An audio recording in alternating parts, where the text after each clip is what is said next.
మన ముఖ్యమంత్రి రేవంత్ రెడ్డి గారు, హౌసింగ్ మినిస్టర్ శ్రీనివాస్ రెడ్డి మేమందరం కలిసి ఏదైతే చిన్న వాళ్లకు ఇల్లు లేని వాళ్లకు ఇల్లు కట్టియాలన్న ఉద్దేశంతో ఈ స్కీమ్ పెట్టిండ్రు. తప్పనిసరిగా దీంట్లో అంటే మీరు తొందరగా కట్టుకోవాలన్న ఉద్దేశంతో మీరు డాక్రా గ్రూపులో ఉంటే 50,000 75,000 వాళ్ళ దగ్గర లోన్ లేపుకొని బేసిక్ వరకు అయిపోతే ₹1,00,000 ఇస్తున్నారు హౌసింగ్ వాళ్ళు.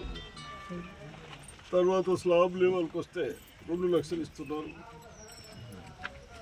స్లాబ్ తర్వాత ఏదైనా పనులకు ఇంకో 5 లక్షలు ఇస్తున్నారు. తప్పనిసరిగా అంటే కట్టినంత అందుకే ఇస్తారు. ముందటి లెక్క లేదు. బేసిక్ ఇంకా నువ్వేం చేస్తావు? అయిపోయిందా? ఇప్పుడు చేస్తున్నావు ఇప్పిస్తే పైసలు వసూలు చేసేది కదా.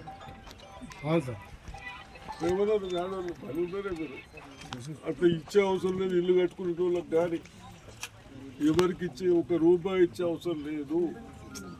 మీరు మాకేముండదంటే మీరు ఇల్లు కట్టుకుంటే చాలు అన్నట్టున్నారు. కాబట్టి తప్పనిసరిగా సుదర్శన్ రెడ్డి గారి నాయకత్వం అది దృష్టిలో పెట్టుకొని ఏదన్నా ఇబ్బంది ఉన్నా వీళ్ళందరూ ఉన్నారు వాళ్ళకి చెప్పండి, ఆఫీసర్లకు చెప్తాం. ఇంకేదైనా ప్రాబ్లం ఉంటే నాకు చెప్తే నేను సాల్వ్ చేస్తాను. ఏమి లేనాక కొత్త ముగ్గు వస్తేనే రికార్డులు వస్తున్నాయి, లేకుంటే రాదు. కాబట్టి ఇప్పుడు 74 ఇచ్చినాం. మళ్ళీ ఒక 3-4 నెలల తర్వాత మళ్ళీ కొత్తగా వస్తాయి. వాళ్ళకు కూడా ఇద్దాం. ఇక్కడ తప్పిపోయిన ఉంటే వాళ్ళకు కూడా ఇద్దాం. కాకపోతే తొందరగా అధికారులు సహకరిస్తారు. మీరు కూడా డాక్రా సంఘాలు కానీ నేను చెప్పిన ఆఫీసర్లకు వాళ్ళకు లోన్ ఇప్పియండి. 50,000 75,000 బేసిమెంట్ మళ్ళీ స్లాబ్ లెవెల్కి వస్తే రొటేషన్తో చేసుకోవచ్చు అన్న ఉద్దేశంతో చెప్పడం జరిగింది. ఇప్పుడు మా అంత అయిపోయింది. ఉసుక మట్టుకు ఫ్రీ ఇస్తారు కట్టు. గవర్నమెంట్ కట్టడానికి అవసరం లేదు. ఇసుక కానీ బిల్డింగ్ మొరం కానీ డబ్బులు తెచ్చినోడుకు కట్టుకోండి. ట్రాక్టర్ గడిస్తలేదు. ఏమి లేనాక కొత్త ముగ్గు వస్తేనే రికార్డులు వస్తున్నాయి, లేకుంటే రాదు. కాబట్టి ఇప్పుడు 74 ఇచ్చినాం. మళ్ళీ ఒక 3-4 నెలల తర్వాత మళ్ళీ కొత్తగా వస్తాయి. వాళ్ళకు కూడా ఇద్దాం. ఇక్కడ తప్పిపోయిన ఉంటే వాళ్ళకు కూడా ఇద్దాం.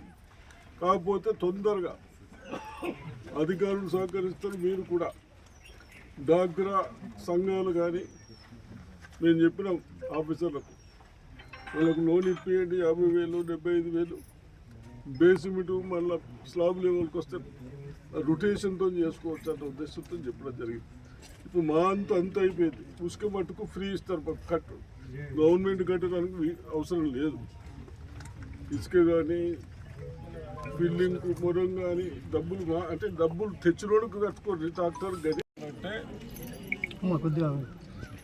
ముగ్గు పోసేటప్పుడు ముగ్గు పోసినాక మేము ఫోటో తీసుకుంటాం. అప్పుడే స్టార్ట్ చేయాలి. ఇది ముందు స్టార్ట్ చేస్తే మళ్ళీ కష్టమవుతుంది, దీంట్లో రావు అని అంటున్నాం. చెప్పండి. ఇప్పుడు ఫోటో క్యాప్చరింగ్ పంచాయత్ సెక్రటరీ చేస్తారు. ఆయనకి ఇన్ఫామ్ చేసి మీరు ముగ్గులు పోయాలి. మనం పోసుకుంటే మళ్ళీ అది ఫోటో క్యాప్చరింగ్ రాదు. అది పైకి ఇది కాక లాటిట్యూడ్ లాంగిట్యూడ్ ఫోటో పోతుంది. ఆ టైంలో ముగ్గు పోసిన ఇది కనబడుతుంది ఫోటోలో. అది ఉంటే మా వాళ్ళు అక్కడ యాక్సెప్ట్ చేస్తారు. దానివల్ల బిల్ వస్తుంది. లేదు వాళ్ళు మేము ఇన్ఫర్మేషన్ చెప్పకుండా మనం పోస్తే అలాంటి వాళ్ళు మనకు బిల్ రావడానికి కష్టంగా ఉంటుంది. అది మీరు అందరూ మీ దృష్టిలో పెట్టుకోవాలి. దాని అర్థం ఏంటంటే ఏదైనా ఉన్నోళ్ళకి ఇచ్చిండ్రు, కొత్త వాళ్ళకి కాదన్న అర్థం. అంతే.